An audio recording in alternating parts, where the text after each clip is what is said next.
ہم سے بہت بڑے بڑے لوگوں سے بھی زیادہ، بلکہ ہمارے والدین سے بھی کہیں زیادہ اس کی فکر تھی جناب رسول اکرم صلی اللہ علیہ وسلم کو کہ میری امت کے جوان اگر بگڑ گئے تو امت کا کیا بنے گا۔ سچ پوچھیں، آپ کے ماں باپ کو اتنی فکر آپ کی نہیں ہوگی؟ آپ کی وہ پیاری ماں جس نے آپ کو دودھ پلایا ہے، اس کو شاید اتنا غم نہیں ہوگا آپ کے بگڑنے کا جتنا غم ہوگا آپ کی اس نبی کو جس نبی کا آپ کو بتی۔ اور انہوں نے کہا کہ جاءکم رسول من انفسکم عزیز علیہ ما عنتم، عزیز علیہ ما عنتم، بہت مشکل ہوتا ہے اس نبی کو جب وہ سنتے ہیں میری کسی امتی کو تکلیف پہنچ گئی، میرا کوئی امت بگڑ گیا۔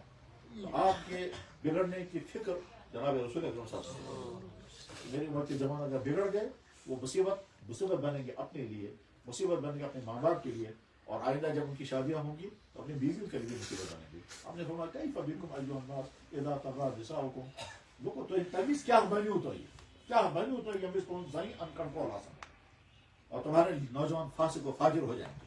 فاسق و فاجر ہونے کے معنی یہی ہے، فسق فتیانکم، تمہارے جوان فاسق و فاجر ہو جائیں گے، کیا بنے گا تمہارا؟ تو بس میں اس چیپٹر کو ختم کر رہا ہوں۔ تیسری بات، اگر یہ جاننا چاہیں یا کوئی پوچھنا چاہے انسانی تاریخ میں جوانوں کا رول کیا ہے، تو جواب ہے یہ وہ ٹاپک ہے کہ جس ٹاپک پر سال بھر تک گفتگو ہو سکتی، بظاہر اتنی لمبی گفتگو تو نہیں ہو سکتی، میں شارٹ میں عرض کرتا ہوں۔ اس انسانی تاریخ میں جوانوں کا رول، جوانوں کا کنٹریبیوشن کیا ہے، جواب تفصیل تو نہیں بتا سکتا۔ ابراہیم علیہ السلام نے اپنے زمانے کی تمام خرابیوں سے اپنے آپ کو بچایا، قرآن نے اس کو کہا ایک جوان، وہ ابراہیم علیہ السلام تھے، لفظ جوان استعمال کیا وہاں۔ یقال لہ ابراہیم، اس کا نام ابراہیم، سمعنا فتن، ایسے بہت جوان لڑکے یس نام ابراہیم، سمعنا فتن، جوان کے لفظ کو ہائی لائٹ کیا۔ موسیٰ علیہ السلام جوان تھے اور ایک جوان لڑکی کے ساتھ جنگلوں کا سفر کر رہے ہیں۔ اس وقت موسیٰ علیہ السلام نے اس خاتون سے کہا آپ پیچھے چلیں، کیونکہ ادھر سے نالوں سے پہاڑی سے تیز ہوائیں آتی ہیں اور آپ کی ساڑی ہٹ جاتی ہے، مجھے نظر پڑ جاتی ہے، آپ کی شلوار ہٹ جاتی ہے، آپ کے ٹانگوں پر میری نظر پڑ جاتی ہے، میں نہیں چاہتا کہ اس عمر میں آپ کی اس جسم کو دیکھوں، آپ میرے پیچھے چلیں، میں آگے چلوں۔ قرآن نے اس واقعے کا ہائی لائٹ کیا۔ کیوں ہائی لائٹ کیا؟ رول ماڈل دکھانے کے لیے۔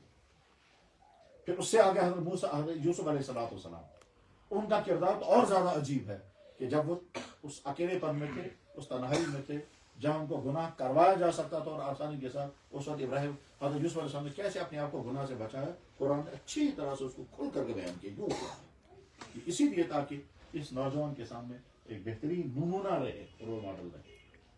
اور اس کے بعد اور آگے حضرت قرآن کریم میں پوری سورت ہے سورہ کہف، وہ غار کے اندر جوان چلے گئے تھے، اور انہوں نے کہا جوانوں کی ٹیم تھی جنہوں نے اس زمانے کے تمام گندے معاشرے میں، جس گندے معاشرے میں سارے گندے کام ہو رہے تھے، اس میں شرک بھی تھا، اس میں کفر بھی تھا، اس میں کیا کیا دنیا میں ہوتا ہے وہ ساری خرابیاں تھی، سوائے چند جوان بچے ہوئے تھے۔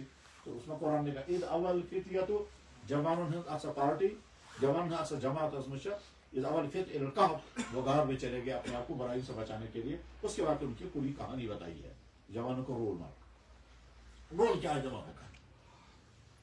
اس کے بعد انسانی تاریخ میں آگے جب چلتے ہیں تو صحابہ کرام کے اکثر یہ جوان تھے، اکثر یہ جوانوں کی تھی۔